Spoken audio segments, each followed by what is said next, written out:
wish I wouldn't have opened the door, because I can't see it. June 11, 2017, a grisly discovery on Ridge Road in North Royalton. 42-year-old Suzanne Taylor and her daughters Taylor, 21, and Kylie Pfeiffer, 18, found dead in their home by Taylor's boyfriend, Dale. Over, and I pulled in, and then the kids and I all got out and went up to the door. And I usually just walk in, and it surprised me because all the cars were there, plus George's van was there. It was quiet. Their dog wasn't barking. And I was just like looking around going, this doesn't seem right to me. And again, I should have done something. Scott leaves, thinking Suzanne's high school friend George Brinkman must be over. That brings us back to Sunday. And couldn't get a hold of any of them, which was very strange. And Dale at their front door that's usually unlocked. It was locked, it was deadbolted, which is only done from the inside. The warning signs are piling up, so he picks the lock. How long did it take you to open it? 3 seconds. I just slid in the pick and it opened right up. Dale walks into the house with Scott on the phone and into Suzanne's bedroom, where he discovers their bodies. Kylie wearing a teal blue shirt, her arm and leg were hanging off the side of the bed. Dale shows police texts and calls on his phone, then calls George as police listen in. Hey, George. Hey. How you hanging in there, man? I can't do it.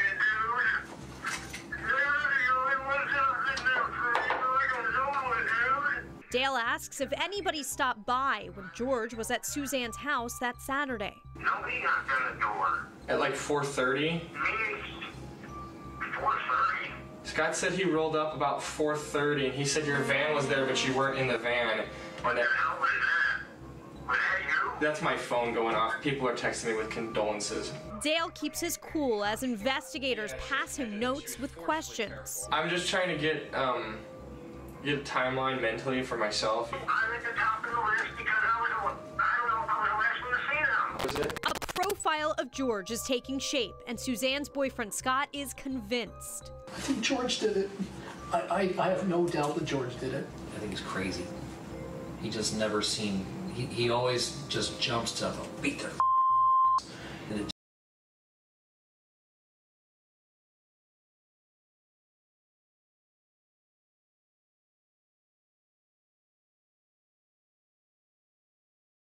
After George Brinkman takes a polygraph, it was considered inconclusive. he clams up. You have to respectfully ask to have a lawyer.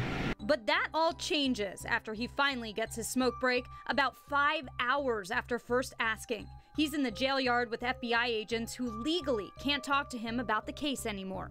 He kind of said outside, just kind of spontaneously, that for the family's sake, we have the right guy. Yes, I did. So they take him inside and read him his rights again. George says Suzanne was home alone when he got to her house. Things were going fine. We were talking, and I don't know what set her off. She just started going all crazy, and then we started screaming and yelling and arguing. And then she got up in my face, and I snapped. I took her in her bedroom, and I threw her in her bed and told her just shut the up and chill out, and she just wouldn't shut up. Unfortunately, that's when the girls walked in. I tried to walk away, but she had said something that I attacked her in the bed, and then the girls got all not scared, but it's like they went on the offensive. I mean, yeah, they hit me and it didn't hurt, but I just kept thinking, what the I just got betrayed. You know, I didn't do she's the one that snapped on me. And I wasn't gonna hurt him. I was just gonna tie him up and just walk away. Just so I didn't have to try to fight him anymore to get out the door. And I'm starting to panic. I'm like, oh crap. You know, now that they're tied up, once they get loose. What was she tied up with? She had zip ties in the house. And then she broke through the first set. And then I used the duct tape she had in her house. She's starting to kick all over the place. And that's when this happened. I punched her. I tried to get her to shut up. I was like, you know what? She can't kick if she's laying on her stomach. I made them all turn over and lay on their stomach. Were the girls? They were listening? there too. They were right there, yeah. Because when I took the knife to her, Charlie started freaking out. What were they freaking out? They stabbed her brother. Where? Around the neck area. You stab her like in the side? Can you show me? Stabbed her in the back and then, Like here? yeah, somewhere back here, I think. Okay. And then I realized, oh, I really up. It was Girls one are of the, screaming and they're scared. yeah. I kept telling them, don't look, please don't look, please don't look, you don't need to see that. Wasn't even thinking, I just stabbed. She's like, Taylor, Kylie, I love you guys forever. And she's screaming it. I had no intention of even touching them. None. FBI agents want to know what he did with the evidence. I took the knife, the duct tape pieces, the zip tie pieces. I was more concerned about getting out of there than anything else. Where's the clothes that you had on? In the garbage somewhere.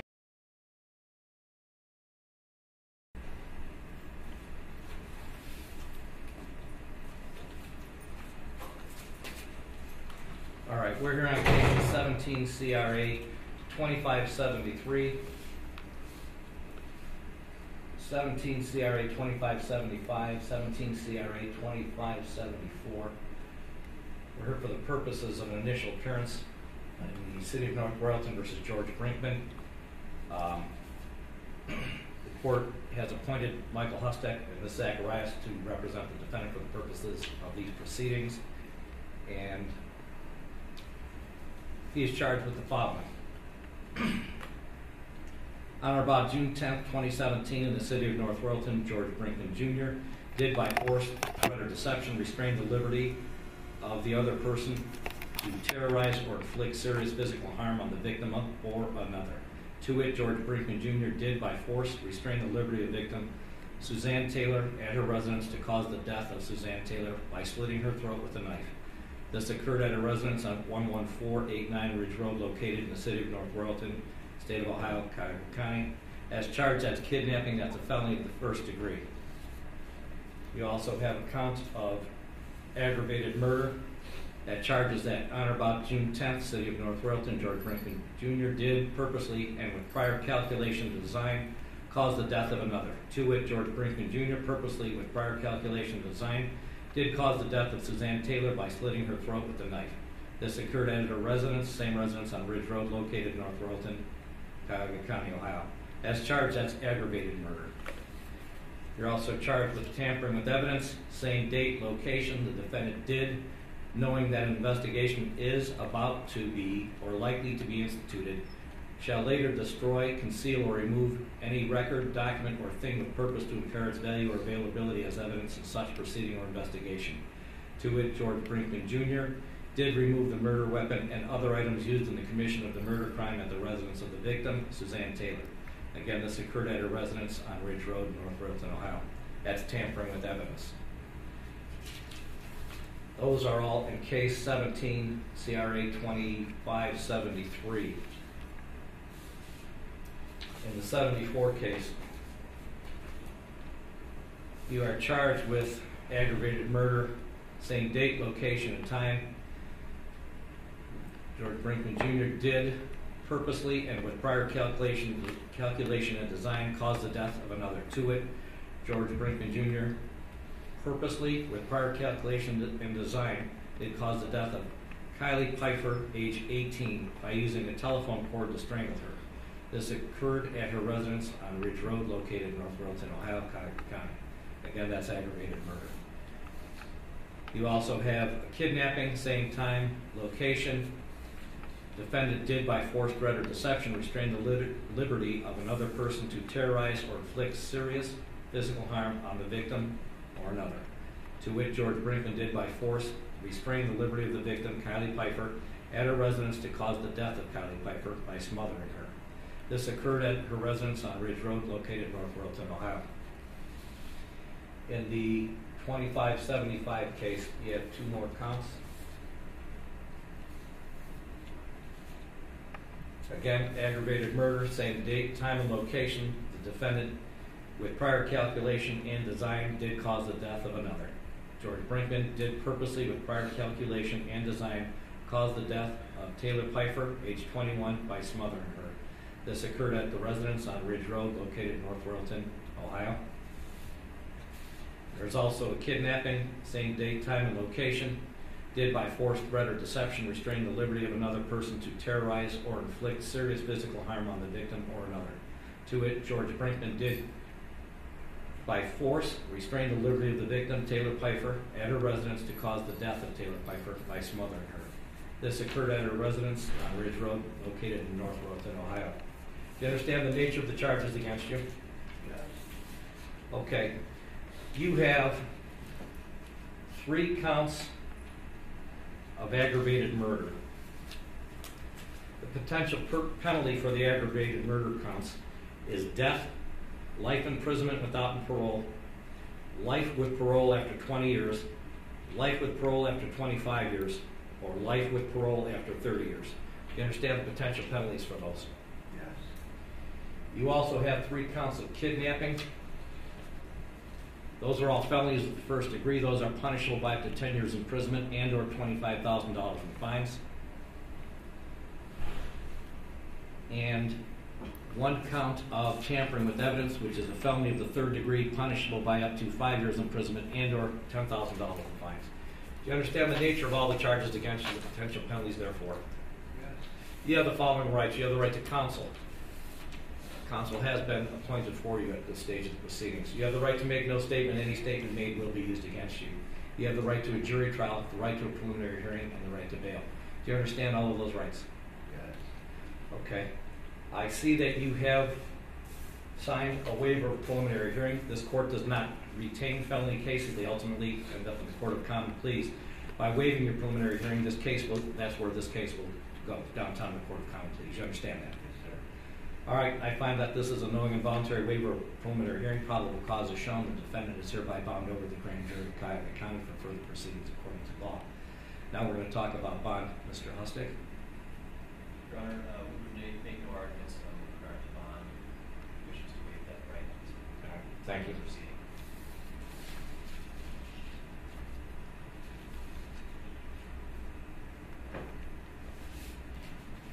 On each of these cases, on case 17 CRA 2574, the court hereby sets bond at $25 million at 10%. On each one of the victims, the court's going to set a separate and distinct $25 million bond. So you have a total of $75 million bond at 10%. How long has he been in jail? Since what day? He was picked up Tuesday morning. And then Tuesday morning, about 5:30 in the morning. Thank you. 3 days credit for time served.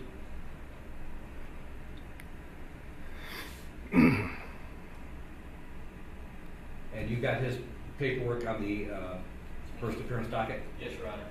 Okay, we are adjourned. Thank you. Thank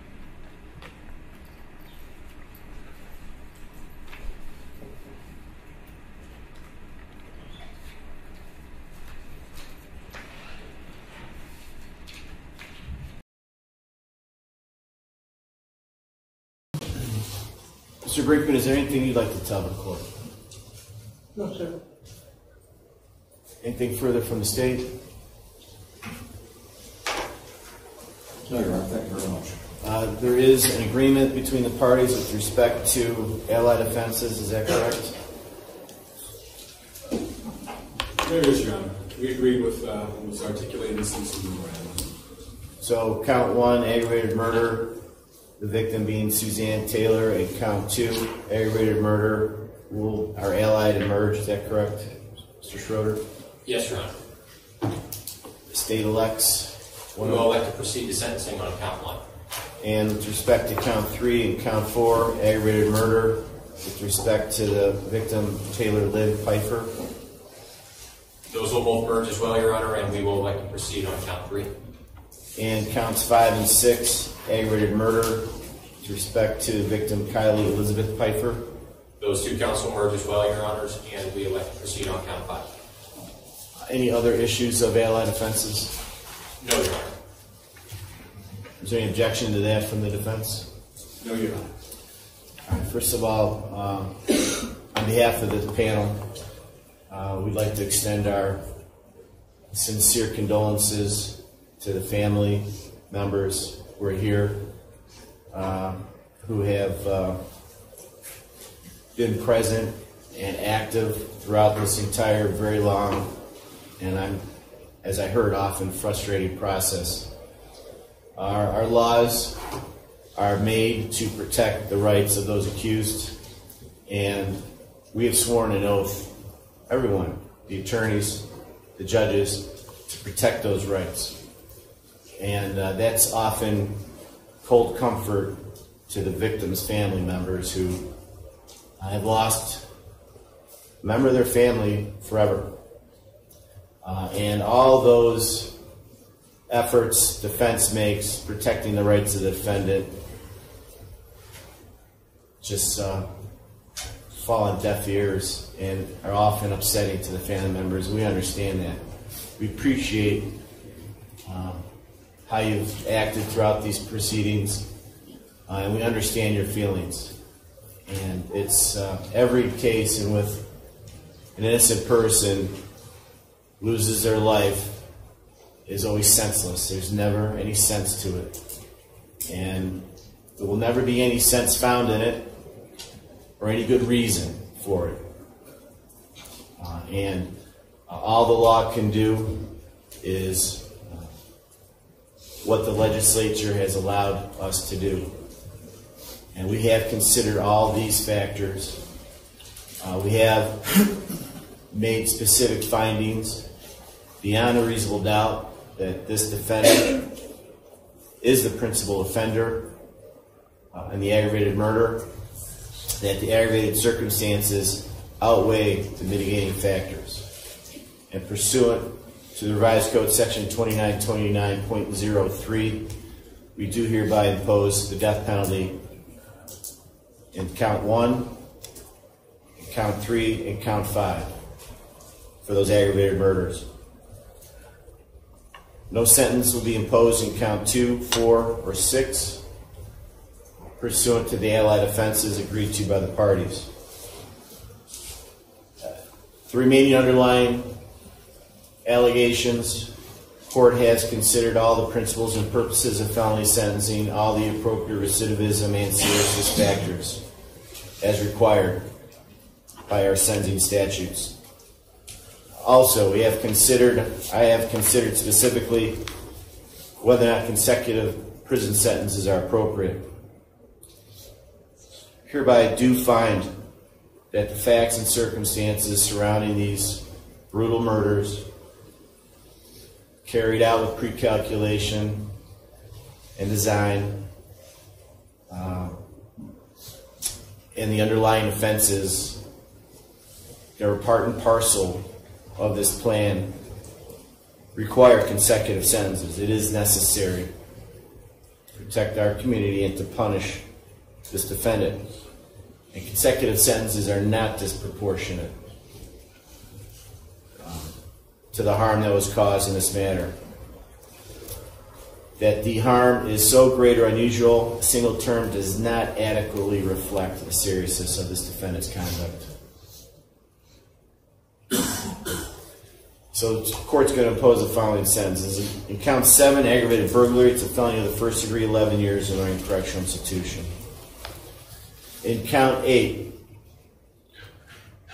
it's kidnapping. With respect to victim Suzanne Taylor, it's a felony of the first degree, 11 years in Lorraine Correctional Institution. In count 11, which is gross abuse of a corpse, with respect to victim Suzanne Taylor, 12 months in Lorraine Correctional Institution, that's a felony of the 5th degree. In count 9, kidnapping, with respect to victim Taylor Lynn Pfeiffer, 11 years in Lorraine Correctional Institution for that felony of the 1st degree. In count 12, of gross abuse of a corpse, with respect to victim Taylor Lynn Pfeiffer, 12 months in Lorraine Correctional Institution. In count 10, kidnapping, with respect to victim Kylie Elizabeth Pfeiffer, felony of the 1st degree, 11 years in Lorraine Correctional Institution. In count 13, gross abuse of a corpse, with respect to victim Kylie Elizabeth Pfeiffer, 12 months in Lorraine Correctional Institution. Sentence will run consecutive to each other. Count 7, consecutive to 8, 9, 10, 11, 12, and 13. 47 years in Lorraine Correctional Institution.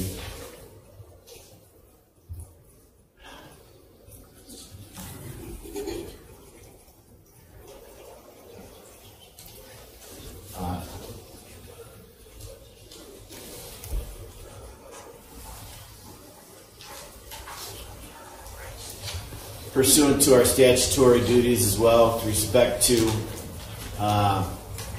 this death sentence imposed, these underlying sentences are consecutive as well. Post-release control also must be addressed on the underlying counts.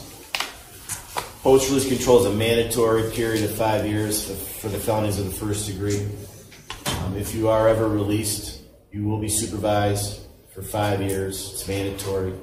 On post-release control, you must follow the rules of the parole authority if you are ever supervised on post-release control. If you fail to follow the parole authority's rules, they have the power to send you back to prison for a total up to 50% of this original sentence. Any violation of the parole authority's rules could result in a residential sanction, which could include a new prison term up to 9 months. Those rules on post-release control will require you to report to a parole officer. If you ever fail to report, the parole authority may punish you by sending you back to prison. You also could be indicted on a separate felony called escape, which means that judge assigned to that new indictment can also punish you with time in prison, even if the parole authority also punish you with the prison term.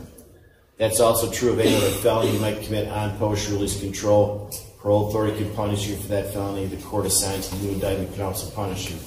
If you are convicted of a felony when you're on post-release control, the sentencing judge will have an option to impose a consecutive prison term for the amount of time remaining on post-release control or 12 months, whichever is greater.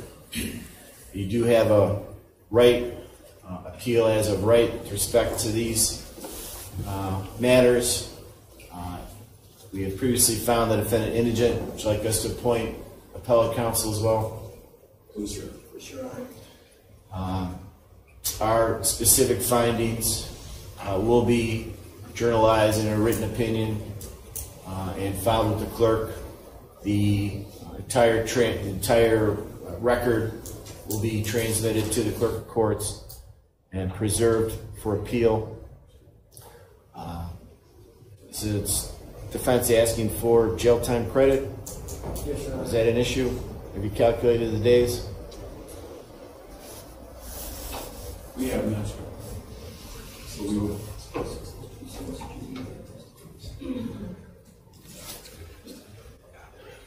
I have one moment, Your Honor. I'll do that. Yes. We're also imposing court costs. Responsible for the court costs in this matter, you may be required to do community work service, therefore, as well. Court will assign an attorney and provide a transcript that states expense for the appeal.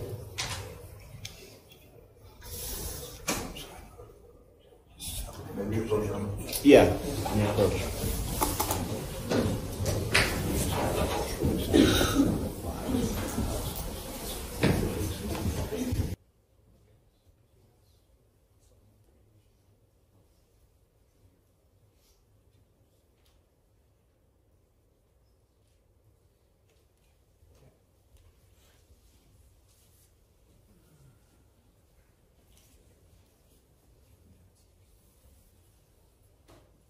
Also, for the record, post-release control also is discretionary with respect to the felonies of the 5th degree, so the record is absolutely clear if that ever becomes an issue.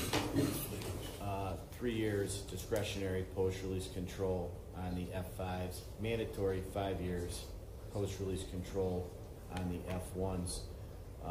State of Ohio also has a final request.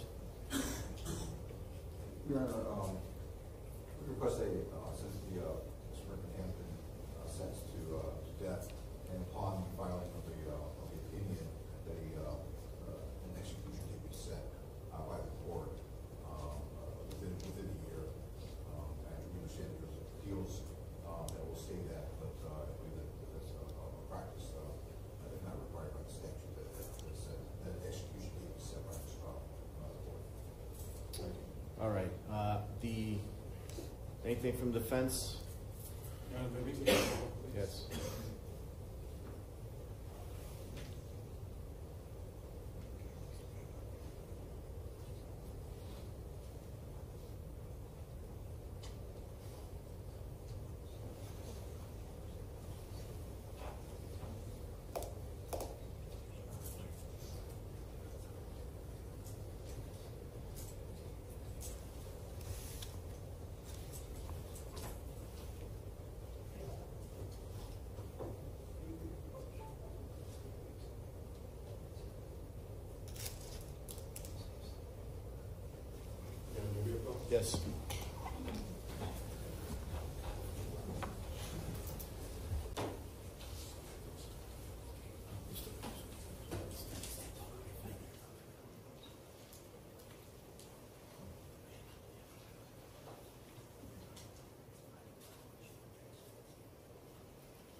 Your Honor, on behalf of Mr. Brinkman, like the court, you've advised him of his appellate rights to these proceedings. We have also advised him of his rights and the pros and cons of appealing this matter. And Mr. Brinkman has made it clear to us, as he has early on in this case, that he does not wish to appeal your decision.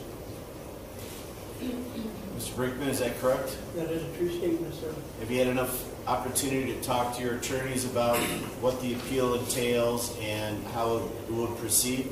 Yes, sir. Do you have any questions about that for this panel? No, sir. All right. Pursuant to our statutory duty at this point, and having considered what defendant's wishes are, the court is going to appoint appellate counsel so that if there is any possibility of this defendant wishing to pursue specific issues that may occur to a counsel, we will appoint the State Public Defender's Office and another attorney with respect to an appeal. Also, the State of Ohio has a request as well for the sentencing date. Yes, Your Honor. All right. Considering that this sentence is not final judgment until our opinion has been filed with the clerk's office, I'll set the execution date for January the 15th, 2020, which will be 1 year from when approximately the sentencing memorandum and opinion would have been filed. Is there anything else for the record from the State of Ohio? Two things very briefly, Judge. Number one, from the date of the defendant's arrest, I believe he is entitled to 564 days of jail time credit, so we ask the court to award him that amount. And number two, there was one consecutive sentencing finding that I believe the court did not make, and that was that consecutive sentences are not disproportionate to the danger the offender poses to the public, so we just ask the court to make that finding as well. All right, if I didn't say that, I thought I did indicate that, that the consecutive sentences aren't disproportionate to what happened. It's also not disproportionate to the danger he does pose. That's correct. I appreciate that. Incorporating all the facts that this panel has heard. Court will grant 564 days jail time credit pursuant to law. Is there anything else for the record from the state? No, Your Honor. From defense? No, Your Honor. All right, defendant's remanded. On recess. All rise.